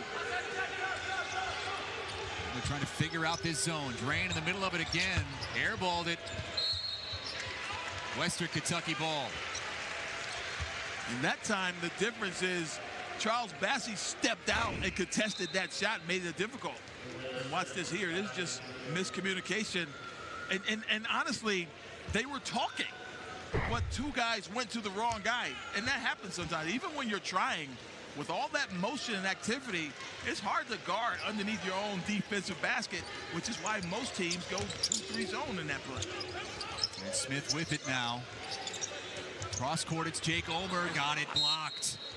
Cortez Edwards with the rejection. Got to use that pump fake. Got a pump fake right there because the defender was selling out, meaning he was committed to flying by you. Or a pump fake, he flies by, and then you can take the shot. Hollingsworth throws it away. Here comes McGee. He doesn't have numbers. He's taking it anyway. Gets it blocked by Anderson. Not a good decision by McGee, though. He had nothing there. McGee got hit in the face, and he's going to be called for the foul because he was violating the cone, the invisible cone, the cylinder around the offensive player with the ball. And that's a great call. And that's number 4 on McGee. And Tom Eads, obviously a veteran official, understanding, because the tendency would be, hey, he got hit in the face, so call the foul on him, on the guy who hit him. But he broke his cone, his cylinder, if you will. But they still have to look at the contact above the neck. And ironically, that's probably going to play against Western Kentucky. It could. I know that Doc Sadler, he saw that his player got hit in the face, so he told the officials, hey, will you look at it? And they said, okay, we'll look at it. So they're reviewing it right now to see if that elbow to the face of Dominic McGee is anything to warrant a flagrant 1 or flagrant 2. What do you think? I think at first blush, no, but I haven't seen a replay of it yet. We weren't too far away. We had a good view of it. I think based on the severity of the contact, he probably will get a flagrant 1. You think so? Yeah, because it was so hard. He hits him hard in the face. And again, this is on McGee, but watch how hard the contact is. I mean, that is a lot of contact above the head, even though it was McGee who caused it because he crowded him. You still don't have the right to swing your elbows as an offensive player. And clearly, based on that look, Hollingsworth knew he was there. Right. He felt him right there, was trying to clear out and get some space. I mean, he's borderline going on 2. I'm definitely saying it's a flagrant 1. So you think this is between a flagrant 1 and a flagrant 2? I do. Wow. I really do. I think it's between nothing and a flagrant 1. Okay. So we'll probably meet in the middle. Might meet in the middle, and if that's the case, that's going to be 2 shots for Southern Miss. Yeah, I'm backing off the 2 based on the fact that it did look almost like he knew he was there, but I don't think he was trying to blast him in the face. He was trying to create space, though. And they're discussing it now. Our officials, Tom Eads, Gary Maxwell, and Craig Murley. A look from behind and a total clear out there. I mean, he's definitely trying to clear space, but I don't think he intentionally hit him in the face. But because he hit him in the face, it's going to be a flagrant 1. That's my opinion, though. We'll see. Let's see. The officials are speaking with both head coaches right now, trying to figure it out based on reaction from officials. I don't think they're going to call anything. Just not even a common foul. Nothing. Yep. I can live with that. Doc Sadler's a little upset with it. Yeah, he's definitely upset. He and Rick Stansbury are right now talking about it. They're having a little fun with it, though. Doc's smiling, so that's good.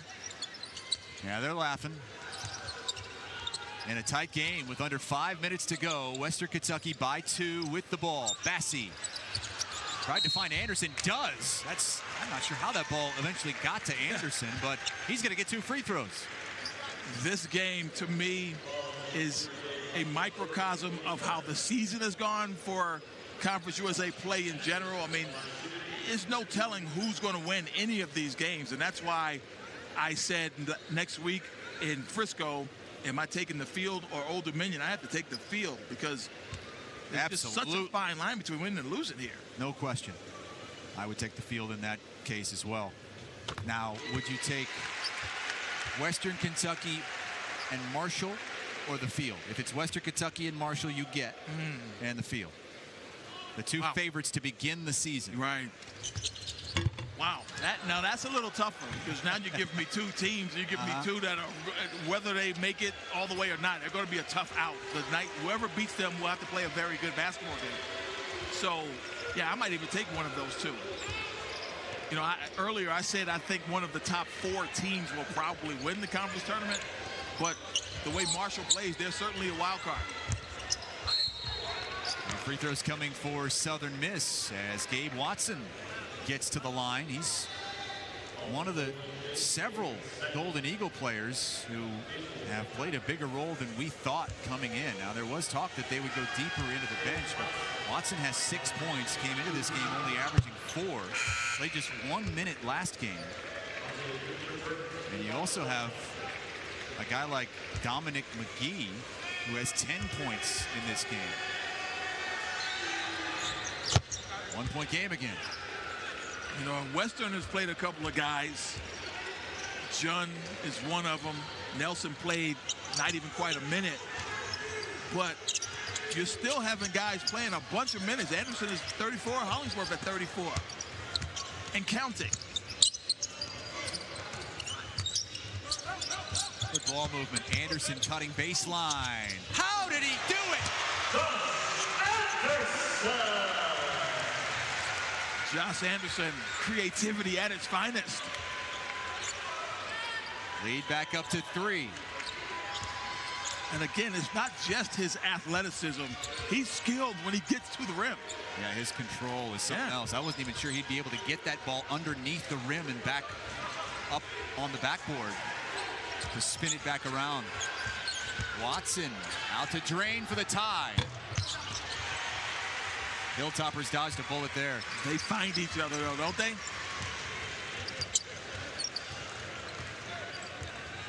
Next whistle is the under 4 media timeout. Western Kentucky chewing a bit of clock, setting something up. Bassey the screen.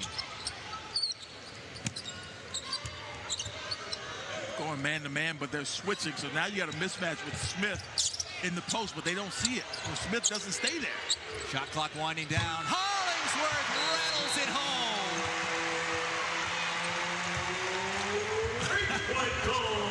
Is he dialing up long distance? Is that what he's doing? Either that or he called the timeout for Southern Miss. That's great. Tavion Hollingsworth, not the most reliable three-point shooter, but today is a different day. Splash down from downtown, and he's getting the call. Yeah, hello? Yeah, long distance. The kids don't even know what long distance calls are anymore, do they? I wonder if he's old enough to know what long distance. You think maybe one of his parents told him, like, hey, this is what long distance I'm not sure. means. Yeah, dial 1 and don't talk too long. That costs money now. How about roaming charges on your cell phone? I doubt they know anything about that either. Star 69 back in the day. Anyway, we've been telling you all game long to post your Instagram pictures using that hashtag USNVSWKU. We got some more for you. Want to show those before we come back to gameplay. All right, of course, more dogs. Chris, I told you. Western Kentucky fans have the best dogs and the best flows. Now, this is Zoe and Ember. They're always cheering on WKU. Go Tops. That's from Whitsey 2471. They don't have the fire going, as we saw earlier. Oh, my gosh. Now we got John Ricker with his horse. I like the difference. We're not just getting dogs. We've had cats before, but we've had a horse. Well, we're going all around the We also had a pig, which we are making our moment of the game because, let's be honest, no one is ever going to forget the time that we saw a pig here on Instagram. You're not going to get this on any other broadcast, I'll tell you that right now. Wow. That pig is all of us sitting at home by a fire watching our favorite team play right now. Just a Sunday afternoon, chilling in front of the fireplace. It almost looks drunk, like it passed out. Doesn't look like it's sleeping. It It looks might like be it's food drunk, maybe, judging by the size of that guy or girl. But that is definitely our moment of the game. I love that pig. You asked for it, Kristen. You asked for animals. I did, and boy, did I get it. I'll tell you that. Well, the moment of the game for Western Kentucky was that 3 from Tavion Hollingsworth to put the Tops up 6 with 2:55, 2:57 to play in this game. Where did this come from? 10 for 22 from downtown for Western Kentucky. It's a good question, Tim. Fewest threes per game in Conference USA play, 14 out of 14 in the conference, making fewer than 6 a game. Pivotal possession here for Southern Miss, down 6. They haven't made a field goal in 3.5 minutes. Almost a turnover. Hollingsworth's going to get called for the foul. But they're still not over the limit. That's team foul number 5. Tavion Hollingsworth had a beat on that ball, but a great play by Griffin or Edwards, I'm sorry, to come meet his pass. And as a result, instead of a turnover, they get a personal on Hollingsworth. Now I think they're going to need to wipe up the sweat. Hollingsworth is going manual. Talboy getting a little FaceTime here. And getting a little dap from one of the stars of Western Kentucky, Lamonte Bearden. The shot clock resets to 20 after that foul. Western going man-to-man. Let's see what Doc Sadler has drawn up. Pass into the corner. Drain. No. Tipped. Griffin. Oh, what a bounce. Oh, but you got to convert. You got to finish if you're Leonard Harper Baker. He'll get two at the line. Man, you got to love that guy. You got to love him. I would love playing with him. I'd love him being, if he was my teammate, because if you move without the ball, he's going to give it to you.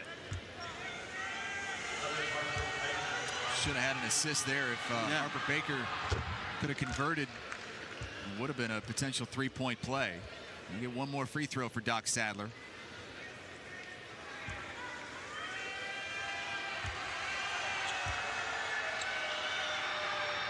They need every one of these too, Chris. Trying to stay within striking distance. We've seen Western squander opportunities like this, and we've also seen them overcome late game deficits. Bassey, a little inside-out game. Bearden thought about it. Drives it. Blocking foul and free throws for Bearden. Boy, I'd like to see that one again. And see if Leonard Harper was inside that circle, and I think he was not. He was in the circle, I should say. Yeah, he couldn't get his feet outside of it. And I don't think he was quite set either, so a good call. And a real quiet game for Leonard Harper Baker, who just picked up his fourth foul. He had 18 points and 15 rebounds in the first matchup. But they have solved him today. Yeah, he's only taken 3 shots. 29 minutes. Now he's got 4 personals along with McGee. Nobody in real foul trouble for Western. And both those players are on the court right now. McGee and Harper Baker playing with 4 fouls.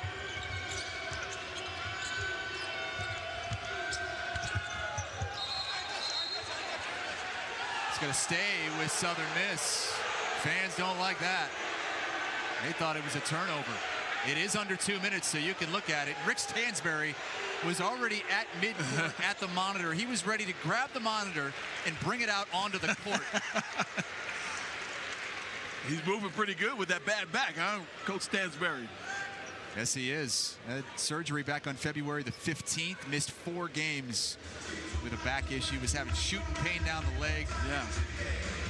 That pain has gone away, but he's still recovering from surgery. You know when a coach misses a game. Oh, man. You know, because these guys will come no matter what. They'll come to the game. So, you know, he was in a lot of pain. But let's take a look and see who this goes off of. The baseline pass. I don't know if we're going to anything conclusive from there.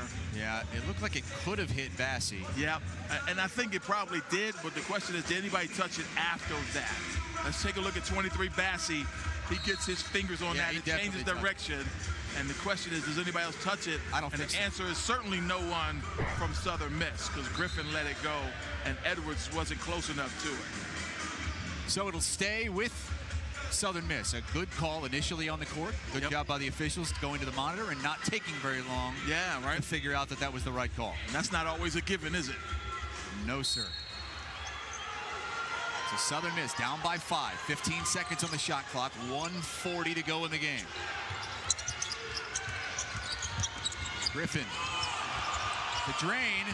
Oh, and he got that over the top of Bassey. That's rare. Griffin with another assist. Give him 9 on the night, and he was an inch away from traveling, quite honestly. Let's see what they do now. Southern Miss is going to stay man-to-man. Both these teams have decided to go man down the stretch. Rick Stansbury wants to think it over. And again, here's what's on the line in this matchup. A win, and Western Kentucky hangs on to second place solo second place and clinches a bye to the quarterfinals of the Conference USA tournament.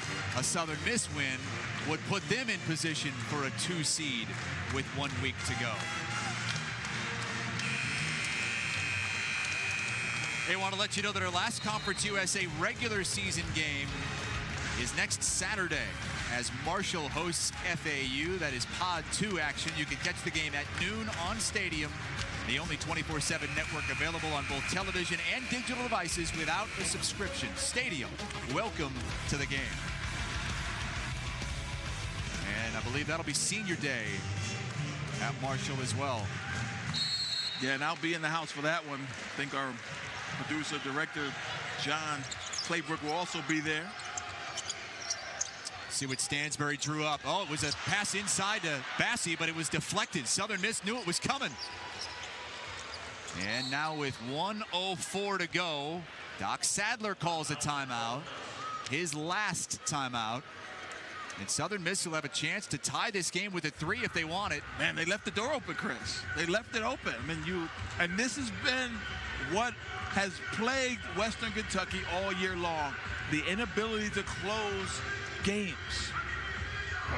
Let's take a look at just a poor pass leading to a deflection, and you have to stay away from deflections. Obviously, you want to go to Charles Bassey, but they all know you want to go to Charles Bassey. So you got to pass fake. You have to do some decoy action, make them honor those other guys. They were all guarding Bassey before he even had the ball. He never got it. All right, so you're Doc Sadler, and you've got the best three-point shooting team in Conference USA. Yeah. What are you drawing up here, down 3 with 1:04 to go? Certainly has some options, don't you? So we saw when they go man-to-man, they do 4 across the foul line, and then they run a series of pin-down screens and backdoor cuts. Expect something like that to happen in this possession. Battle for second place right now. The winner will be in 2-seed position with 1 week to go. Western Kentucky would get a nice little cushion and clinch a bye. In that top pod, only the team that finishes 5th will have to play the opening day. And this is an experiment that Conference USA is running. Nearly a steal there. And it's been interesting so far. There's the 4 across that we talked about, and now the dribble handoff series. McGee out of control, drain. Boy, it looked like he might have had an easy lay-in. McGee takes it with the left hand. The lefty scores, and it's a 1-point game. There is a 12-second difference, shot clock and game clock, so you can play it out if you're the Golden Eagles. Wise to take the 2 points, too. You didn't have to jack a 3-point shot. They got the best high percentage shot, and McGee hit a big one right there. The difference is about 11.5 seconds. Shot clock to 7. Cross court, Savage wide open. He got it!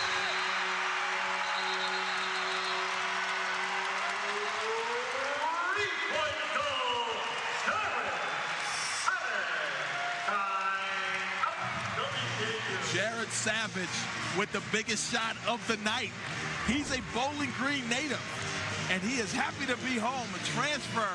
And watch him spot up in this corner.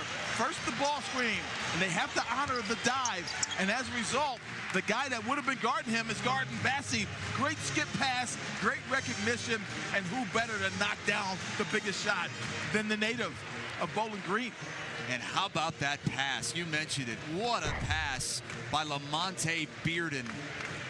Just a frozen rope. Yeah. Western Kentucky's led by at least 9 points in 4 of their Conference USA losses. They led by 9 in this one. Look again at that pass. And that's a pass off the dribble. He's dribbling. He did not pick it up to throw it, and able to get that much accuracy.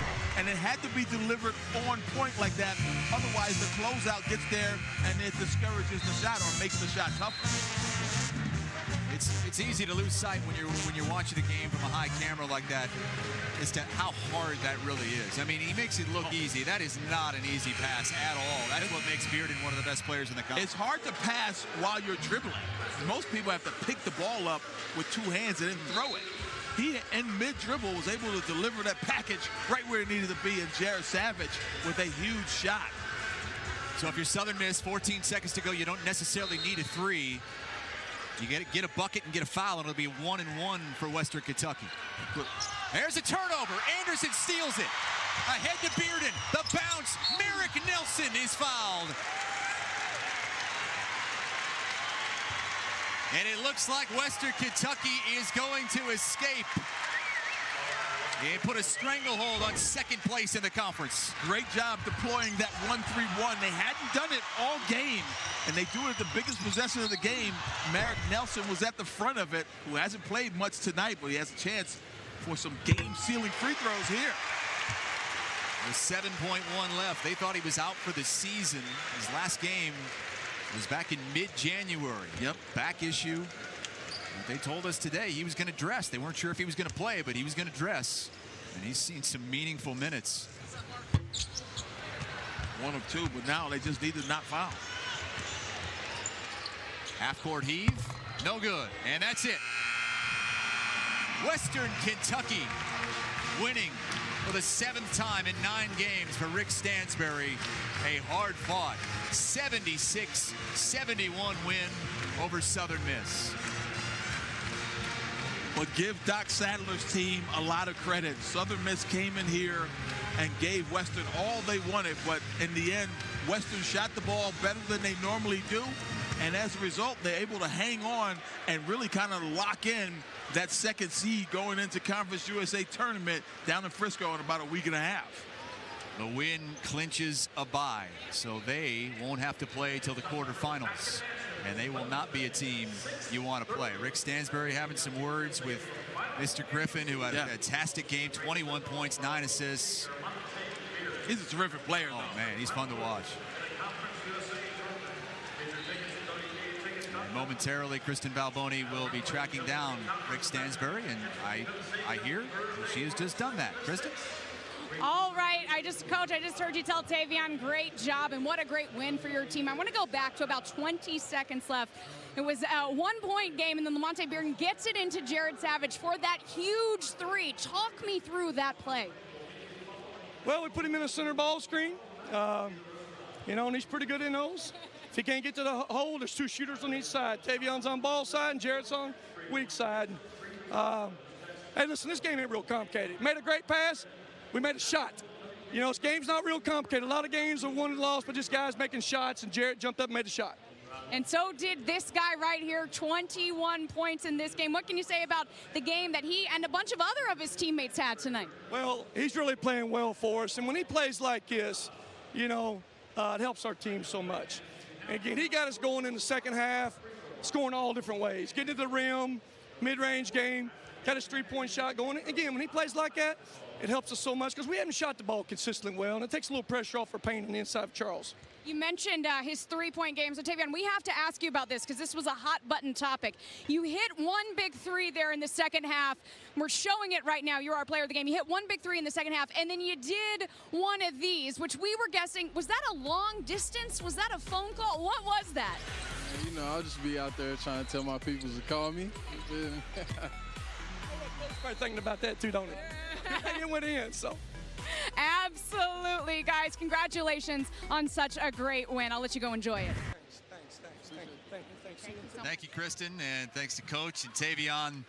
He talked about how this team hasn't shot it real well at times this season. Boy, they did it tonight, or this afternoon anyway.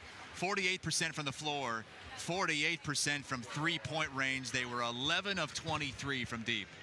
And I'll tell you what, if they shoot like that going into Frisco, Texas, Western Kentucky has a really good chance to go dancing in March.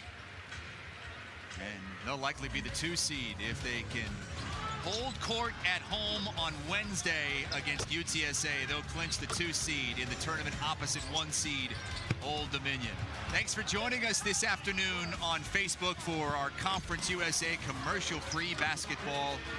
Thank you to Kristen Balboni on the sideline and Tim Scarborough next to me. I'm Chris Hassel, and thanks to our wonderful crew as well. So long from Bowling Green, Kentucky. Toppers win it by 5.